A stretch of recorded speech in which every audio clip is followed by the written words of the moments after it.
প্রথমে ইসরায়েল, ফিলিস্তিন এবং ইরান হিজবুল্লাহ যুদ্ধ চলছে জানিয়ে দিব আমাদের হাতে থাকা সর্বশেষ আন্তর্জাতিক সংবাদ। নুসেইরাতের হামলায় কয়েকজন ইসরায়েলি পণবন্দী নিহত হয়েছে বলে মন্তব্য করেছে হামাস। এরপরেই জানাবো ইসরায়েলকে মূল্য দিতে হবে, সে যেন অবশ্যই প্রস্তুত থাকে, তাদেরকে কঠোরভাবে প্রতিরোধ করা হবে বলে মন্তব্য করেছে আইআরজিসি। পরশ্ব সভ্যতার ধারক বাহক ইরানের পিছনে লেগে থাকার সফল এখন হাড়ে হাড়ে টের পাচ্ছে কঠোরপন্থী ইহুদিবাদী বেজন্মা নেতানিয়াহুর দেশ ইসরায়েল। গাজায় হামলা শুরুর মাধ্যমে শুরু হয় ইসরায়েলের অস্বাভাবিক আচরণ, এবার নাজেহাল অবস্থা পশ্চিমা বিশ্বের। এরপরেই জানাবো এক চাঞ্চল্যকর তথ্য, গোপনে পারমাণবিক হামলার প্রস্তুতি নিচ্ছে ইরান। এবং সর্বশেষ জানিয়ে দিব 15 দিনও টিকবে না মোদী সরকার, ইন্ডিয়া আসবে ক্ষমতায়। সংবাদ শিরোনামগুলো শুনছিলেন, এবারে বিস্তারিত। নুসেইরাতে হামলা, কয়েকজন ইসরায়েলি পণবন্দী নিহত হয়েছে বলে মন্তব্য হামাসের। ইহুদিবাদী ইসরায়েলি সেনারা শনিবার গাজা উপত্যকায় নুসেইরাত শরণার্থী শিবিরে যে ভয়াবহ গণহত্যা চালিয়েছে তাতে কয়েকজন ইসরায়েলি পণবন্দী নিহত হয়েছে বলে ফিলিস্তিনের ইসলামী প্রতিরোধ আন্দোলন হামাস জানিয়েছে। হামাসের সামরিক বাহিনী ইয়াজদিন আল কাশাম ব্রিগেডের মুখপাত্র আবু ওবায়দা বলেছে, ইসরায়েলি সেনারা বড় ধরনের আগ্রাসন চালিয়ে কার্যকরভাবে তাদের পণবন্দীদের জীবনকে হুমকির মুখে ঠেলে দিয়েছে। তিনি বলেছে, ইসরায়েলি বাহিনীর এ ধরনের অভিযানে সবার আগে যাদের জীবন বিপন্ন হয় তারা হলো পণবন্দী। দখলদার ইহুদিবাদী সেনারা গাজায় দেইরাল বালা ও নুসেইরাত এলাকায় ভয়াবহ তাণ্ডব চালিয়েছে। তাদের গণহত্যামূলক অভিযানে নিরপরাধ নারী ও শিশু সহ অন্তত 210 জন ফিলিস্তিনি নিহত ও 4 শতাধিক মানুষ আহত হয়েছে। ইসরায়েলি সেনা মুখপাত্র ড্যানিয়েল হাগারি ওই গণহত্যাকে জটিল অভিযান নামে অবহিত করলেও হামাসের সামরিক মুখপাত্র আবু ওবায়দা একে জটিল যুদ্ধ অপরাধ বলে মন্তব্য করেছেন। তিনি বলেছেন, ইহুদিবাদী শত্রু ভয়ঙ্কর গণহত্যা চালিয়ে তাদের কয়েকজন পণবন্দীকে উদ্ধার করতে পারলেও একই সময় তারা তাদের কয়েকজনকে হত্যা করেছে। এর আগে একজন হামাস কর্মকর্তা ওই পাশবিক হামলাকে সামরিক ব্যর্থতা বলে অভিহিত করেছেন। আবু জুহুরি বার্তা সংস্থা রয়টার্সকে বলেন, 9 মাসে বন্দিদশার পর 4 জন পণবন্দীকে উদ্ধার করার কোনো অর্জন হতে পারে না, বরং তা ব্যর্থতা। ইসরায়েলকে অবশ্যই মূল্য দিতে হবে, সে যেন প্রস্তুত থাকে বললেন আইআরজিসি। সিরিয়ায় ইসরায়েলি বিমান হামলায় ইরানের আরেকজন সামরিক উপদেষ্টা শাহাদাতের ঘটনায় তেল আবিবের বিরুদ্ধে কঠোর হুঁশিয়ারি উচ্চারণ করেছে তেল আবিব। ইরানের ইসলামী বিপ্লবী গার্ড বাহিনী বা আইআরজিসির প্রধান কমান্ডার মেজর জেনারেল হোসাইন সালামি বলেছে, ইসরায়েলকে ইরানি সামরিক উপদেষ্টাকে হত্যা করার মূল্য দিতে হবে এবং সে যেন কঠিনভাবে প্রস্তুত থাকে। সিরিয়া উত্তর পশ্চিমাঞ্চলীয় আলেপ্পো শহরে ইহুদিবাদী বাহিনী এক বিমান হামলায় অন্তত 17 জন নিহত ও 15 জন আহত হন। নিহতদের মধ্যে ইরানের সামরিক উপদেষ্টা সৈয়দ আবাইয়ারও ছিল। জেনারেল সালামি আবাইয়ারের পরিবারবর্গকে সান্ত্বনা জানিয়ে বলেছে, শিশু হত্যাকারী ইহুদিবাদী ক্রিমিনালের গোষ্ঠী জেনে রাখুক, আলেপ্পোয় নিরপরাধ মানুষের রক্ত ঝরানোর জন্য তাকে মূল্য প্রতিশোধ করতে হবে, সে যেন অবশ্যই প্রস্তুত থাকে। 2011 সালে সিরিয়ায় বিদেশ মদতে সন্ত্রাসবাদ চাপিয়ে দেওয়া হলে দামেস্কের রাষ্ট্রীয় অনুরোধ সন্ত্রাসীদের দমনে সিরিয়ার সামরিক উপদেষ্টা গঠন শুরু করে ইরান। তখন থেকে এ পর্যন্ত ইরানি সামরিক উপদেষ্টাদের লক্ষ্য করে বহু হামলা চালিয়েছে ইহুদিবাদী ইসরায়েল।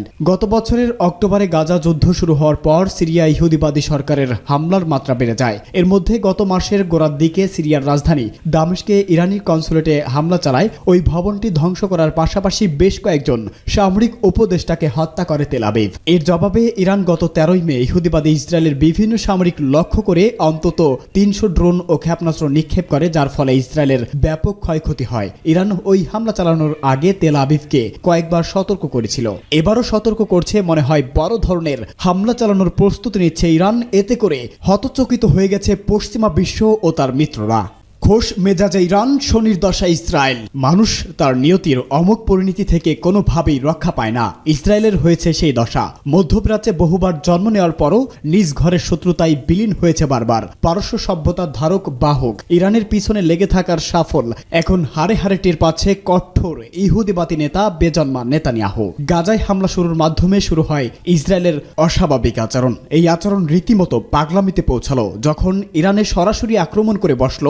ইরান ইরানকে পাল্টা দিতে গিয়ে এমন নাজেহাল হতে হলো যে লজ্জায় লাল হয়ে নেতানিয়াহুর মুখে টু শব্দটিও নেই। উল্টো তার দেশের মিত্ররাই নিজেদের ঘরে রীতিমতো হাসি তামাশা করতে ছাড়ছে না। এবার ইসরায়েলের বিরুদ্ধে কঠিনভাবে প্রস্তুতি হচ্ছে ইরান বলছে ইসরায়েলকে শনির দশায় পড়তে হবে, ইসরায়েলকে অবশ্যই তাদের মূল্য দিতে হবে, ইসরায়েলকে ফিলিস্তিনের ভূখণ্ডে হামলার জবাব দিতে হবে, তাদেরকে হারে হারে টের পাওয়ানো হবে ইরান ইমানি শক্তিতে কতটা বলিয়ান। এ সময় খামেনি বলেছে অবশ্যই ইসরায়েলকে ফিলিস্তিনে হামলা বন্ধ করতে হবে, না হলে ইরান ইসরায়েলকে ধসিয়ে দেবে, তাদেরকে ধ্বংস করে দেবে, তাদেরকে আর রক্ষা করতে পারবে না তাদের পশ্চিমা মিত্র জো বাইডেন।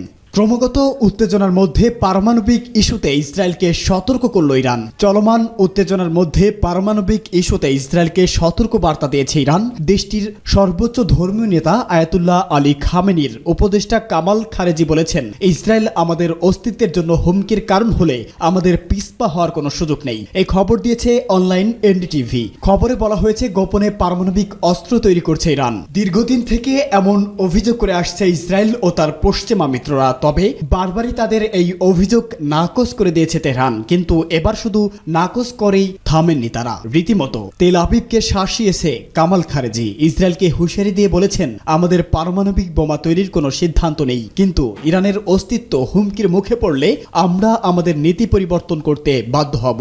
গত মাসে সিরিয়ার রাজধানী দামেস্কে ইরানি কনসুলেটে ইসরায়েল এক হামলায় ইরানের ইসলামী রিভলিউশনারি গার্ড কোর বেশ কয়েকজন নেতা নিহতের ঘটনায় ইসরায়েলের ভূখণ্ডে পাল্টা হামলা চালায় ইরান। এতে দুই দেশের মধ্যে উত্তেজনা ক্রমেই বেড়েই চলেছে। চলমান এই উত্তেজনার মধ্যেই ইসরায়েলকে সতর্ক করল তেহরান। 15 দিনও টিকবে না মোদী সরকার, ইন্ডিয়া আসবে ক্ষমতায়। ভারতের তৃতীয় নরেন্দ্র মোদী সরকারের আয়ু বেশি দিন হবে না বলে মন্তব্য করেছে পশ্চিমবঙ্গের মুখ্যমন্ত্রী মমতা ব্যানার্জি। 15 দিনও টিকবে না বলে মন্তব্য করেছেন তিনি। তা নিয়ে সন্দেহ প্রকাশ করলেন তৃণমূল কংগ্রেসের প্রধান। কোনো নির্দিষ্ট দিনক্ষণ বেঁধে না দিলেও একেবারে আত্মবিশ্বাসের সাথে তিনি বলেন, 5 বছরের মেয়াদ শেষ হতে পারবে না তৃতীয় মোদী সরকার। তিনি আরো বলেন, পরে বিরোধীদের জোট ইন্ডিয়া সরকার গঠন করবে, তবে সেটা কিভাবে হবে তা অবশ্য খোলাসা করে বলেননি মমতা ব্যানার্জি। এমনিতে এবার এককভাবে বিজেপি একক সংখ্যাগরিষ্ঠ লাভ করেনি, ফলে এনডিএ জোটের মুখাপেক্ষি হয়ে সরকার গঠন করতে হচ্ছে মোদীকে। নীতিশ কুমার, চন্দ্রবাবু নাইডুদের মতে তৃতীয়বারের জন্য প্রধানমন্ত্রী হিসাবে শপথ গ্রহণ করতে চাচ্ছেন মোদী। সেই রেশ ধরে মমতা বলেন, নতুন সরকার অবশ্য আদতে ইন্ডিয়া জোটে হবে না, কিন্তু যে কয়দিন থাকে একটু সামলাতে দিন, একটু দেখতে দিন নিজেদের। শনিবার কালীঘাটের নিজের বাড়িতে তৃণমূলের সংসদের সাথে বৈঠক করেন মমতা। সেখানে